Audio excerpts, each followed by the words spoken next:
모든 세리와 죄인들이 말씀을 들으려 가까이 나오니 바리새인과 서기관들이 수군거려 이르되 이 사람이 죄인을 영접하고 음식을 같이 먹는다 하더라. 예수께서 그들에게 이 비유로 이르시되 너희 중에 어떤 사람이 양 100마리가 있는데 그 중에 하나를 잃으면 99마리를 들에 두고 그 잃은 것을 찾아내기까지 찾아다니지 아니하겠느냐. 또 찾아낸즉 즐거워 어깨에 메고 집에 와서 그 벗과 이웃을 불러 모으고 말하되 나와 함께 즐기자. 나의 잃은 양을 찾아내었노라 하리라. 내가 너희에게 이르노니 이와 같이 죄인 한 사람이 회개하면 하늘에서는 회개할 것 없는 의인 99으로 말미암아 기뻐하는 것보다 더하리라. 어떤 여자가 10 드라크마가 있는데 하나를 잃으면 등불을 켜고 집을 쓸며 찾아내기까지 부지런히 찾지 아니하겠느냐. 또 찾아낸즉 벗과 이웃을 불러 모으고 말하되 나와 함께 즐기자. 잃은 드라크마를 찾아내었노라 하리라.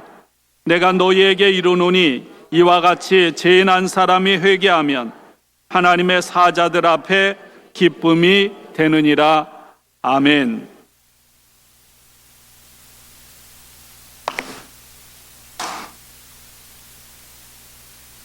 지난 목요일 제 친구 목사가 사역하는 우리 산돌교회 감남산 기도회 저녁 예배에 말씀을 전했습니다.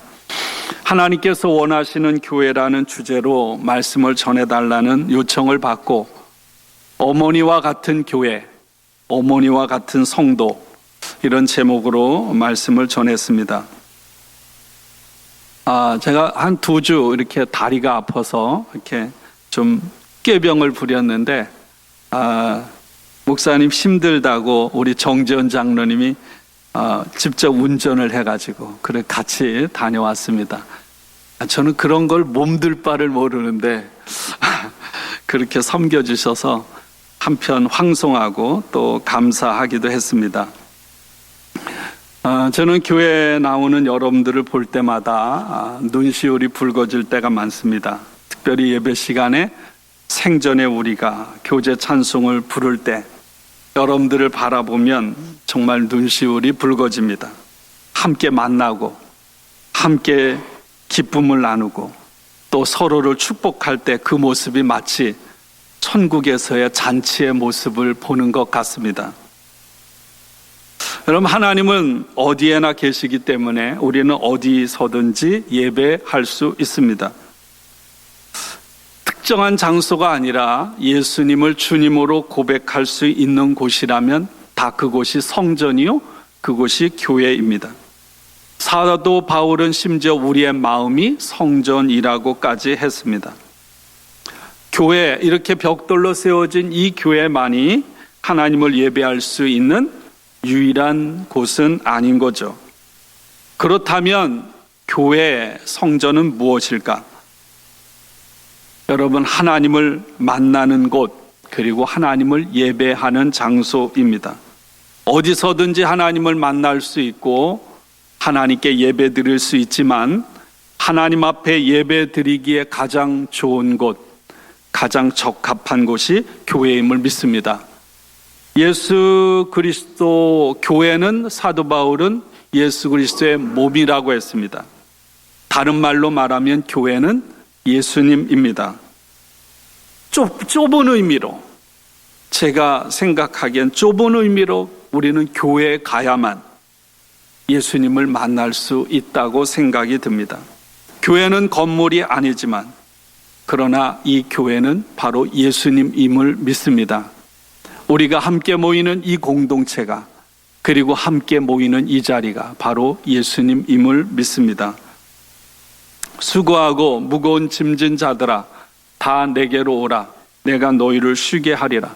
나는 마음이 온유하고 겸손하니 나의 멍에를 메고 내게 배우라. 지난 주일에 이 말씀을 함께 나누었습니다. 농부의 비유를 제가 들었죠. 봄이 오면 농부는 밭을 갈고 흙덩이를 잘게 부수어서 씨앗을 파종할 준비를 합니다. 그 흙 속에 우리의 손을 넣어보면 그 손은 너무 포근하고 따뜻함을 느끼게 되어 있습니다. 씨앗을 품고 싹을 틔우는 땅처럼 예수님은 바로 온유하신 분임을 믿습니다. 그래서 그 부드러운 땅에 씨앗이 떨어지면 생명이 잉태되는 것처럼 누구든지 예수님을 만나면 그 사람은 살아나는 줄로 믿습니다. 예수님에게는 생명의 능력이 있기 때문입니다. 예수님은 철저하게 자신을 부인하고 하나님 아버지의 뜻에 순종했습니다. 겸손이라는 것은 자기를 죽이지 않고는 불가능한 거죠. 아픔과 고난을 통과하지 않고는 겸손해질 수가 없습니다. 겸손해질 때, 겸손한 사람은 비로소 내가 만나는 누구를 대하든지 그 사람을 하나님께서 소중하게 여기는 사람으로 여기고 존중하고 귀하게 대접하는 줄로 믿습니다. 예수님의 이 온유와 겸손, 이 모습과 성품을 우리가 경험하는 것으로 가장 적절한 표현이 무엇일까? 완벽할 수는 없지만 가장 적합한 단어가 바로 어머니라는 생각이 들었습니다. 저는 교회를 어머니라고 믿습니다. 많은 분들이 교회는 나의 어머니라고 고백하고 있습니다. 추석을 보내면서 어머님의 삶, 어머님의 사랑이 더욱더 생각났고요. 한편 죄송했고 또 한편 감사했습니다. 여러분, 교회는 어머니와 같습니다. 때로는 어머니가 불완전한 모습이 눈에 들어옵니다. 여러분들 어머니도 그렇잖아요. 100% 완벽한 어머니가 어디 있습니까? 저희 어머니도 배우지 못하고 어려움 가운데 그래 부족해요. 오직 예수 그 한 분 때문에 평생을 사신 분이에요. 때로는 어머니를 자랑스럽게 내세울 것이 없어요. 여러분, 그래도 저를 위해 모든 것을 다 헌신한 그런 어머니인 거죠. 제가 장로님하고 산돌교회를 가면서 거의 가는 중에 한국에서 형이 전화가 왔어요. 막 추도 예배를 드리고 전화를 한다고. 그래서 인사하고 동생하고 인사하고 형수하고 통화하고 제수하고 통화하고. 형수가 예수를 안 믿었는데 저희 집에 와서 예수 믿고 열심히 신앙생활을 해요. 고맙다고. 목사님이 열심히 얼마나 많이 기도해 주셨기 때문에 내가 이렇게 신실하게 예수님 믿는 사람이 됐다고. 제수한테도 내가 예수 안 믿었거든요. 너무 고맙다고 믿음으로 잘 살아줘서. 그랬더니 왜 눈물 나게 왜 그런 말을 하냐고. 다 어머니 기도 덕분이라고. 그런 얘기를 할 때 얼마나 감사한지. 그렇습니다, 여러분. 때로는 어머니인 교회의 불완전한 모습이 우리 눈에 들어와요. 교회가 욕을 먹고 비난을 받습니다. 그 비난을 들을 때 우리 마음이 아파요. 그러나 한번 여러분 생각해 보세요. 인류 역사에 어느 곳이든지 교회가 세워지고 복음이 전파되는 곳마다 우리나라도 마찬가지 어둠이 물러가고요. 생명의 역사가 일어났어요. 어머니인 교회로 인하여 우리는 고민하고 몸부림치고 아파할 수 있지만 그러나 우리는 교회를 비난하고 버릴 수는 없습니다. 우리가 함께 세워가는 만나 교회가 이런 어머니와 같은 교회가 되기를 바랍니다. 제가 지난 화요일 날 교회에 있다가 저녁 늦게 들어갔더니 우리 아들이 저녁을 해놓고 이렇게 같이 먹으면서 텔레비전을 보게 됐어요. 근데 그 텔레비전을 보면서 얼마나 울었는지 몰라요. 추석도 다가오고 이 영상을 보면서 너무너무 울면서 어머니를 생각했던 그 영상이 있는데 여러분들에게 잠깐 보여드리겠습니다. 한번 보세요.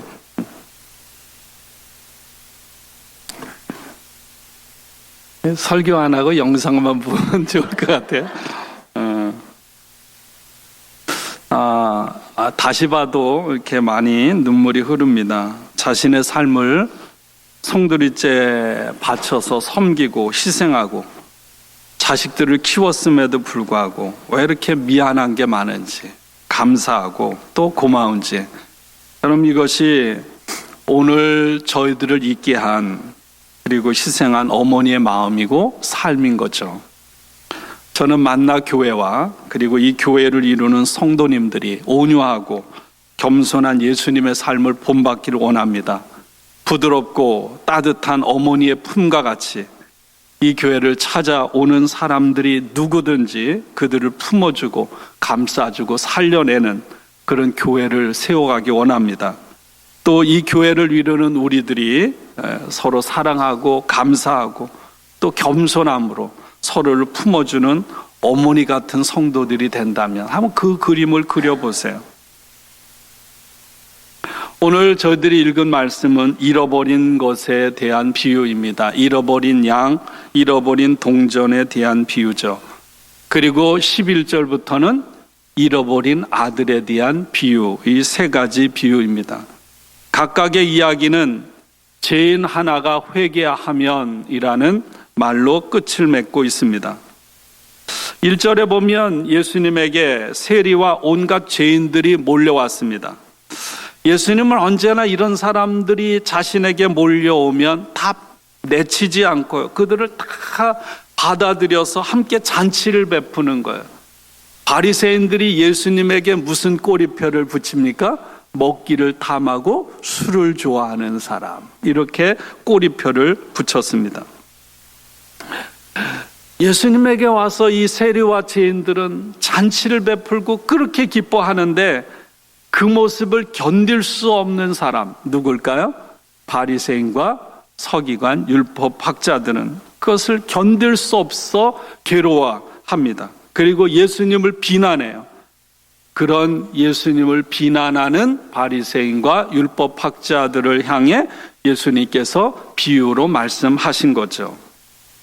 바리새인의 눈으로 볼 때 예수님과 함께 어울리는 사람들은 구제불능인, 가까이에서는 안 되는 사람들, 죄인입니다.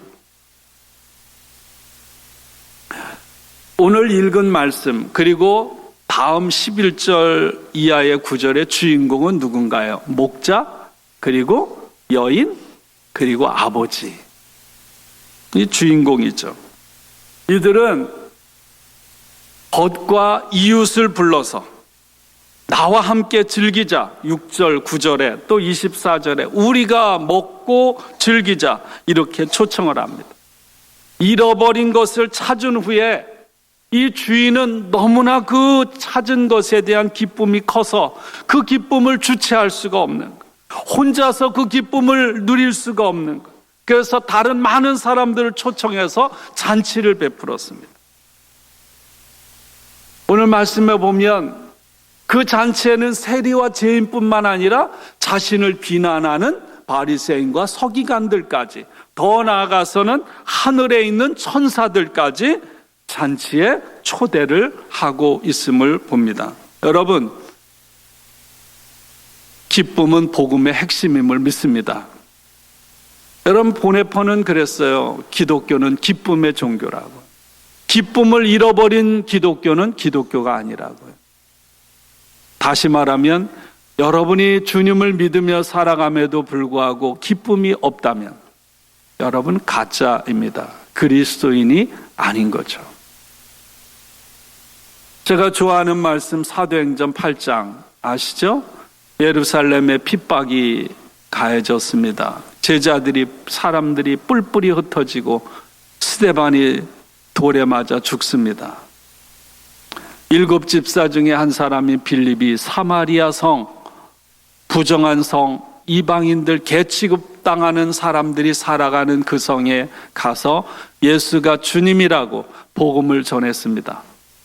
예수가 주님이라는 복음이 전해질 때 그 성의 병자들이 고침받고 귀신이 떠나가고 어둠이 물러가고 기쁨으로 충만했습니다. 성이 요동치고 뒤집어졌습니다.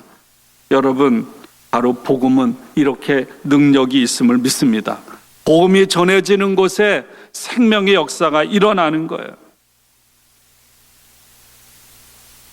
그리고 오늘도 잃어버린 영혼을 찾아서 그들을 회복시키는 곳에 그 일을 감당하는 사람들에게 로 인하여 하늘나라의 큰 기쁨의 잔치가 벌어지는 줄로 믿습니다. 더불어 하나님은 그 일로 인하여 기뻐한다는 거예요. 주님을 찾는 곳, 주님의 이름을 부르는 곳, 주님의 이름이 선포되는 곳마다 생명의 역사가 일어났고, 그리고 오늘도 일어나기를 주님의 이름으로 축원합니다. 예수님은 길을 잃은 양을 찾는 목자입니다. 잃어버린 양에 대한 사랑이 너무나도 간절해서 그 양을 찾아 나서는 동안에 어떻게 하나요?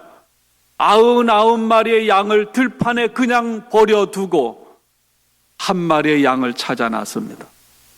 이 목자가 잃어버린 한 마리의 양을 찾아서 99마리를 안전한 우리에 가두어 두고 그리고 한 마리를 찾아 나서는 게 일반적인 상식이죠. 그 한 마리가 아까워서 찾아 나서는 건 당연해요. 근데 오늘 이 비유의 말씀의 목자는 그렇지 않습니다.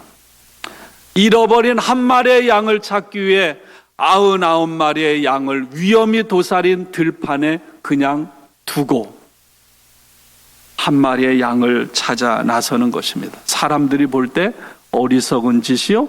미친 짓이겠죠. 그만큼 이 목자에게는 잃어버린 한 마리의 양이 너무나도 소중한 거예요. 그래서 잃어버린 한 마리의 양을 찾기 위해 99마리의 양을 다 포기하는, 그리고 때론 자기의 생명도 위험 가운데 내몰 정도로 그렇게 한 마리의 잃어버린 양을 찾아 모험을 떠나는 목자의 모습입니다. 한 여인이 있었습니다. 10드라크마의 동전을 가지고 있었어요. 이것도 그 당시의 상황으로 이해하지 않으면 나 동전 10개 중에 하나를 잊어버렸는데 뭐가 그렇게 생각할 수 있어요. 열흘 동안 모아놓은 동전입니다. 열흘 품삯이죠. 가난하기 때문에 먹고 살아가기 위해서 이 10드라크마를 모은다는 것은 오랜 시간이 걸려야 했던 거죠. 또 주석가들은 이렇게 말합니다. 이것은 여인이 결혼을 하기 위해 필요한 결혼 지참금인가. 그런데 그 중에 하나를 잃어버리면 자신의 미래가 망가지는 거예요. 그렇기 때문에 이 동전을 애타게 찾는 거예요. 있어도 되고 없어도 되는 동전이 아니에요. 이 여인은 목자처럼 그 잃어버린 동전을 찾기까지 계속해서 찾고 있습니다. 여러분, 이 잃어버린 양, 잃어버린 동전을 찾는 주인에게는 포기는 없습니다. 그렇습니다, 여러분. 주님은 저와 여러분을 포기하지 않으시는 줄로 믿습니다. 우리가 포기할 때도요, 주님은 우리를 사랑하기를 한순간도 포기하지 않으심을 믿습니다. 양 한 마리, 동전 하나, 세상 사람들의 눈으로 보면 보잘것없는 것일 수 있습니다. 아무것도 아닌 것처럼 여길 수도 있어요. 그럼에도 불구하고 예수님은, 주인은 그들을 찾아 오셨고 찾을 때까지 끊임없이 포기하지 않고 찾았고, 그리고 그것을 찾았을 때 기뻐하셨습니다. 여러분, 우리가 구원을 받는 건 우리의 공로로 받는 게 아니에요. 내가 주님을 찾기 전에 하나님의 사랑이, 주님의 사랑이 저와 여러분을 찾으시고 우리를 만나 주신 줄로 믿습니다. 예수님 앞에 나온 사람들은 이 땅에서 부적절한 사람들입니다. 망가진 삶을 살았던 사람들이 자신들의 목적을 따라 가던 길을 멈추고 예수님께 방향을 돌려 예수님 앞에 나왔습니다. 그리고 예수님의 말씀에 귀를 기울였습니다. 예수님을 만난 거죠. 그리고 오늘 말씀을 보면 그들이 회개했는지 안 했는지 모르지만 회개했다는 얘기는 안 나와요. 근데 주님을 만났어요. 어쨌든 여러분, 누구든지 주님을 만날 수 있음을 믿습니다. 아무리 큰 죄인이라도, 그 사람이 어떤 삶을 살았다 할지라도 예수님은 그 사람을 만나 주십니다. 예수님께서 먼저 그 사람에게 찾아가서, 내가 주님을 찾았다 할지라도 주님이 먼저 나를 그곳으로 이끌어 주셨기에 내가 주님을 만난 것임을 믿습니다. 예수님은 찾을 때까지 포기하지 않고 찾으십니다. 그래서 오늘 4절은 이렇게 말하고 있죠. 그 잃은 양을 찾을 때까지 찾아다니지 않겠는가? 8절에 그것을 찾을 때까지 샅샅이 뒤지지 않겠는가? 예수님께서 오늘 우리들에게 주신 말씀, 비유의 말씀은 무엇일까요? 바리새인과 율법학자들은 예수님께서 하시는 일을 견딜 수 없었습니다. 그래서 예수님을 비난하는 거죠. 당신은 왜 도대체 그런 일을 행하고 있습니까? 여러분, 이 질문 앞에 우리도 섭니다. 우리는 예수를 주님으로 모신 그리스도인으로, 예수님의 제자로 우리는 무엇을 해야 할까? 우리는 어떻게 살아가야 할까? 세상에 주님을 모르는 사람들이, 주님을 인격적으로 만나지 못한 사람들이, 너는 도대체 왜 그런 일을 하느냐? 이렇게 물어오는 사람들을 향해 우리는 말로, 고백으로, 우리의 삶으로 보여주어야 할 줄로 믿습니다. 여러분, 오늘 이렇게 말씀하고 있어요. 죄인 한 사람이 회개하고 돌아오면, 여러분 회개하셨나요? 여러분 회개하지 않으면 우리는 하나님의 뜻을 알 수 없습니다. 회개하지 않으면 하나님의 뜻대로, 말씀대로 살아갈 수가 없어요. 회개하지 않으면 하나님의 음성을 들을 수 없습니다. 여러분, 회개하지 않으면 평생 교회를 왔다 갔다 하고 주님을 믿는다고 해도 여러분 구원받을 수 없습니다. 너무 강한가요? 청함을 받은 사람은 많지만 택함 받은 사람은 적다고 주님은 말씀했습니다. 오늘 이 말씀 앞에서 나는 정말 회심한, 회개한 삶을 살아가고 있는지 우리 자신을 돌아볼 수 있게 원해요. 우리가 완벽해지라는 게 아니에요. 회개해도 또 넘어져요. 또 넘어집니다. 또 넘어집니다. 그럼에도 불구하고 우리에게는 예수님이 계시고 예수님의 십자가가 있음을 믿습니다. 누구든지 십자가를 의지하고 그 앞에 나오면 여러분, 우리의 죄가 진홍같이 주홍같이 붉어도 여러분 깨끗하게 용서받게 되는 줄로 믿습니다. 여러분은 좁은 길을 걸어가십니까? 아니면 넓은 길을 걸어가고 있습니까?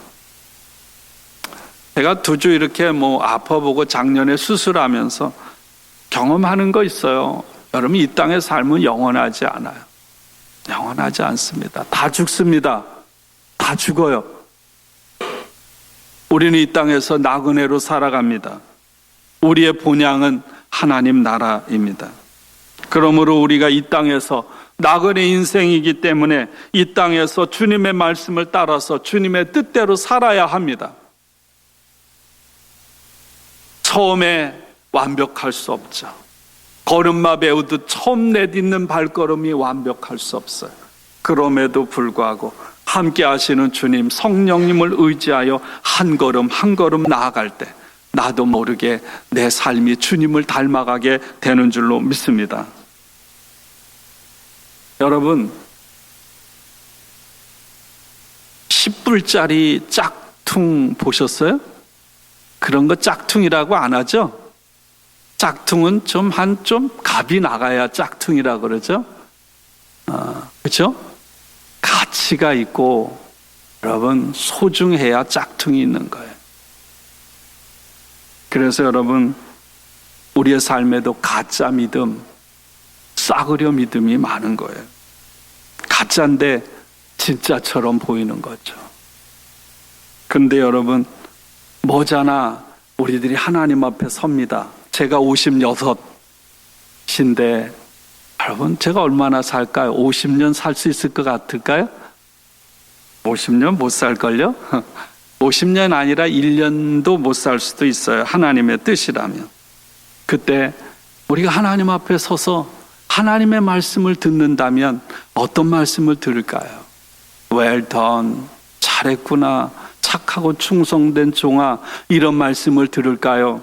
아니면 악하고 게으른 종아, 이런 말씀을 들을까요? 아, 주님, 내가 주여 이름을 부르고요, 주님을 위해서 많이 일했는데요, 나는 너를 도무지 모른다. 여러분, 이런 하나님의 주님의 평가를 받는다면 말짱 도루묵 아닐까요? 얼마나 많은 사람들이 주님을 모른 채 죽음의 길을 걷습니까?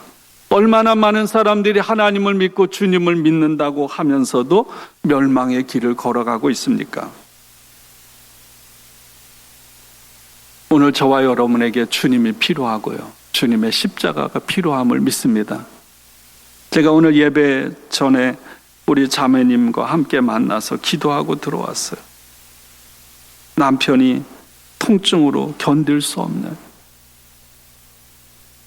이유를 알 수 없는, 말초신경까지 견딜 수 없는 통증으로 3번씩이나 견딜 수 없어 몰핀도 더 이상 놔주지 않고 듣지 않고 3번씩이나 목을 매서 자살을 하려고 옥상에 올려갔다가 내려왔다. 그 자매님만 그런 게 아니에요. 우리 성도들 중에 딸이 정말 신장투석으로 투병을 해서 정말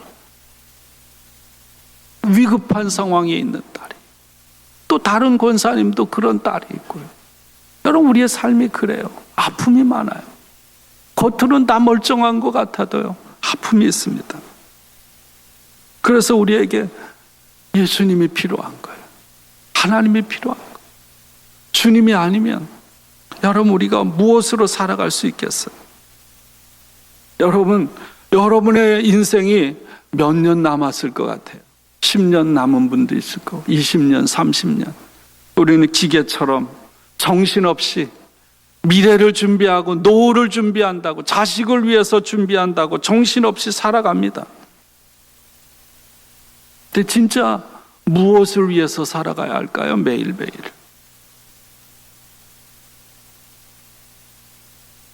영혼을 사모하기를 축원합니다.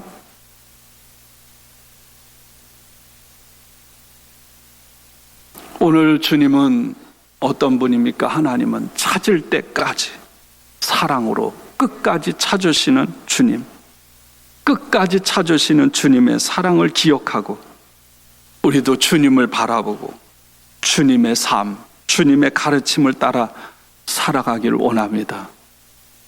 회개하고 하나님이 기뻐하시는 뜻이 무엇일까? 성경은 창세기 18장에 많은 곳에서 진리와 정의와 공의를 행하고 거룩하신 하나님 앞에 거룩하게 살아가기를 원하시는 줄로 믿습니다. 그리고 오늘도 주님을 알지 못하는 한 영혼을 주께로 돌아오게 하는 자, 하나님께서 잔치를 베풀고 기뻐하시는 것처럼 저와 여러분들을 통해서 한 영혼이 구원받고 주께 돌아오는 이 영혼 구원을 위해서 저희들의 시간, 저희들의 에너지, 저희들의 가진 것, 저희들의 삶을 들여 힘쓰는 우리 모두가 되기를 주님의 이름으로 축원합니다. 우리 함께 기도하겠습니다.